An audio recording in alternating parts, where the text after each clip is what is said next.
तीन दोस्त साथियों घूमने का एक प्लान बनाते हैं। तीनों नौकरी पेशे से जुड़े हुए हैं। उम्र भी काफ़ी थी, 40 से 50 वर्ष के बीच में होती है इनकी। गंगा जी उफान पे थी।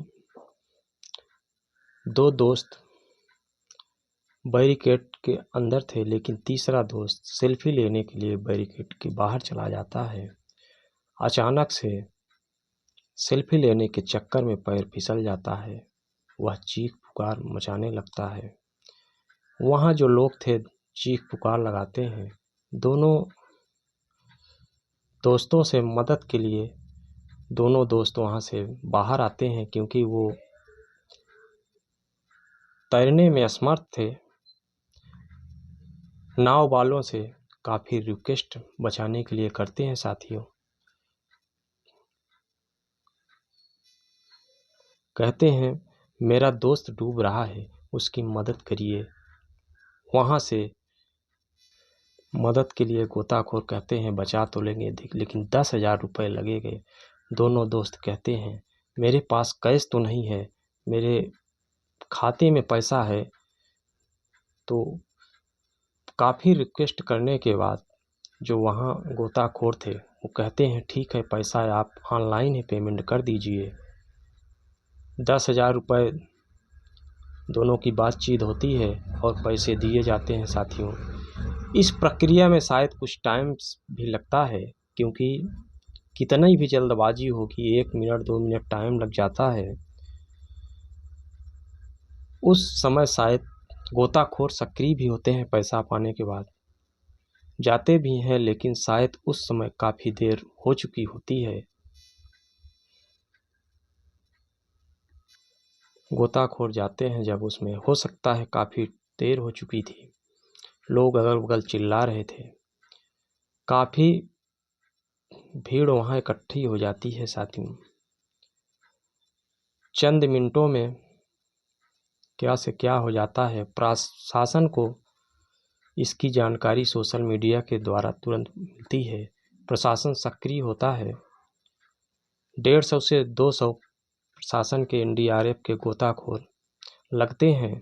आखिरकार वह व्यक्ति मिलता तो है, लेकिन उसकी सांसें थम चुकी होती है। प्रशासन को जब यह जानकारी पता चलती, वो कोई आम व्यक्ति नहीं बल्कि एक बड़ा अधिकारी है, स्वास्थ्य विभाग के डिप्टी डायरेक्टर हैं साथियों, और उनकी पत्नी जज हैं। उनके चचेरे जो भाई हैं वो बिहार कैडर के बड़े IAS ऑफिसर हैं। उनकी भाभी भी एक IAS अधिकारी हैं साथियों। इस घटना से पूरे प्रदेश में हड़कंप मच जाता है कि महज 10,000 रुपये के लिए एक व्यक्ति, इतना बड़ा अधिकारी, और उसके पास 10,000 रुपये नहीं थे। इस कहानी के माध्यम से साथियों आइए और घटना को जानने और समझने का प्रयास करते हैं साथियों। नमस्कार मित्रों, एक निवेदन है कि चैनल को थोड़ा सब्सक्राइब और लाइक कर दीजिए साथियों। आइए इस घटना को जानने का प्रयास करते हैं। यह सच्ची घटना कानपुर का एक थाना बिल्हौर है साथियों। यहाँ एक घाट है नाना मऊ। यह बात है 31 अगस्त 2024 की। सुबह लगभग 5:30 से 5:45 के बीच का टाइम है। तीन दोस्त वहाँ एक साथ पहुँचते हैं। एक दोस्त का नाम है आदित्य वर्धन सिंह, दूसरे का योगेश मिश्रा, तीसरे का प्रदीप तिवारी। तीनों दोस्त सुबह इस घाट पर पहुँचते हैं। इस दिन की प्लानिंग वो काफ़ी दिन से कर रहे थे कि हम तीनों दोस्त कहीं घूमने चलेंगे, क्योंकि एक नौकरी पेशा से भी जुड़े थे, तो इतना टाइम नहीं मिल रहा था। आज टाइम मौका मिला है। जब वहाँ घाट पर ये साथियों पहुँचते हैं तो नहाने के लिए गंगा जी में नीचे उतरते हैं। प्रशासन ने घाट पे, क्योंकि इस समय बरसात का टाइम था, बैरिकेड लगाई हुई थी, ताकि जहाँ से खतरा हो वहाँ उसके अंदर ही लोग स्नान करें, उसके बाहर न जाएं, गहरे पानी में कोई न जाए। ये तीनों दोस्त वहाँ पहुँचते हैं और गंगा जी नहाने के लिए उतरते हैं। एक दोस्त कहता है कि मैं बैरिकेड से बाहर जाकर सेल्फी लेना चाहता हूं, तो दोनों दोस्त समझाते हैं कि बहाव बहुत तेज है, खतरा ज़्यादा है, हम लोग अंदर ही नहाएंगे। लेकिन वहीं का एक दोस्त था योगेश। योगेश कहता है मैंने बचपन से गंगा जी में नहाया है, मुझे तैरने का अनुभव है। यही बगल के गांव के वह योगेश था। जब ऐसी बात योगेश कहता है तो दोनों साथी चुप हो जाते हैं, समझ जाते हैं कि इसको तैरना आता है, कोई दिक्कत की बात नहीं है। लेकिन साथियों, लोगों के यह जो दोनों मित्र थे, इनकी हिम्मत उसको बचाने की नहीं जुटती। तो ये बाहर घाट पे आते हैं, नाविकों और दुकानदारों से गुहार लगाते हैं वहाँ खड़े लोगों से कि मेरा साथी डूब रहा है, इसको बचाओ, इसको बचा लीजिए। नाविक के पास जाते हैं, नाविक कहता है कि 10,000 लगेंगे, इसको हम लोग बचा लेंगे। जब नाविक रुपए मांगते हैं तो वहाँ गोताखोर भी होते हैं, वही उनके पास भी जाते हैं, वो भी कहते हैं कि पैसा लगेगा तभी हम बचा पाएंगे। अब इनके पास कैश नहीं होता। जब कैश नहीं होता तो दोनों ऑनलाइन पेमेंट के लिए कहते हैं कि मैं 10,000 रुपये आपको ऑनलाइन पेमेंट कर दूंगा, लेकिन पहले मेरे दोस्त को बचाओ। ये दोनों जब गुहार लगाते हैं तब नाविक तैयार होते हैं, लेकिन कहते हैं कि पहले ऑनलाइन पेमेंट आप कर दीजिए, उसके बाद ही हम जाएंगे। साथियों, जब तक पैसे का पेमेंट होता है, हो सकता है काफ़ी देर हो जाती है, गोताखोर उतरते हैं, लेकिन डिप्टी डायरेक्टर का कहीं पता नहीं चलता है।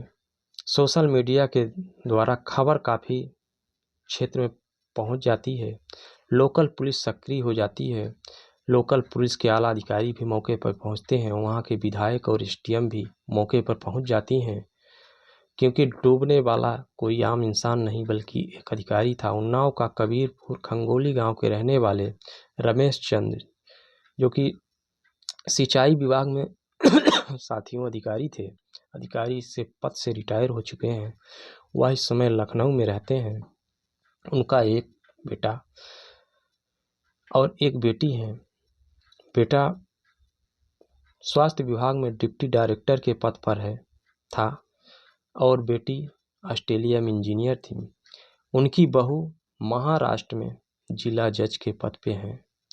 उनके जो चचेरे बेटे हैं, एक बेटा जो डिप्टी डायरेक्टर के भाई थे, वो बिहार कैडर के सीनियर आईएएस ऑफिसर हैं और उनकी भाभी भी सीनियर आईएएस ऑफिसर हैं। माता पिता के पास खबर पहुंचती है, सभी लोग पहुंचते हैं वहां पर।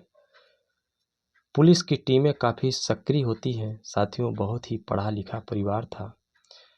एनडीआरएफ की टीमें लगाई जाती हैं, 150 से 200 सिपाही उनको ढूंढने के लिए लगते हैं। काफ़ी मशक्क़त एनडीआरएफ की टीम को करनी पड़ रही थी।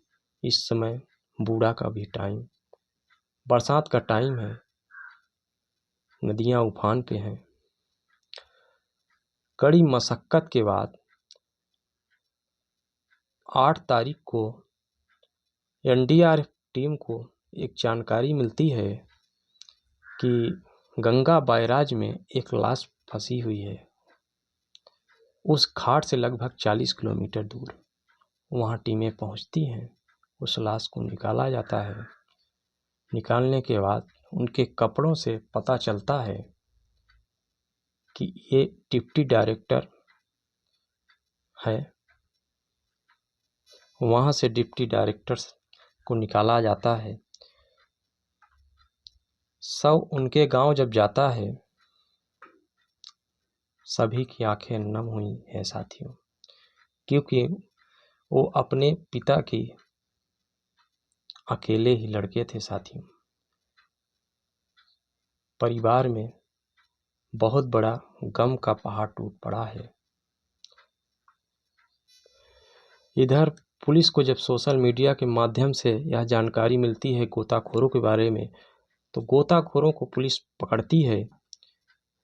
जिन गोताखोरों ने पैसे की मांग की थी, साथियों, उनको पकड़ कर पुलिस थाने ले जाती है। उनसे पूछताछ की जाती है तो वो अपना बताते हैं कि साहब मैंने पैसे तो लिए थे, पैसे की हमने मांग की थी, लेकिन पैसे हमने अपने जो है बोट में तेल भरवाने के लिए मांगे थे। तो पुलिस भी पूछताछ करके उनको छोड़ देती है।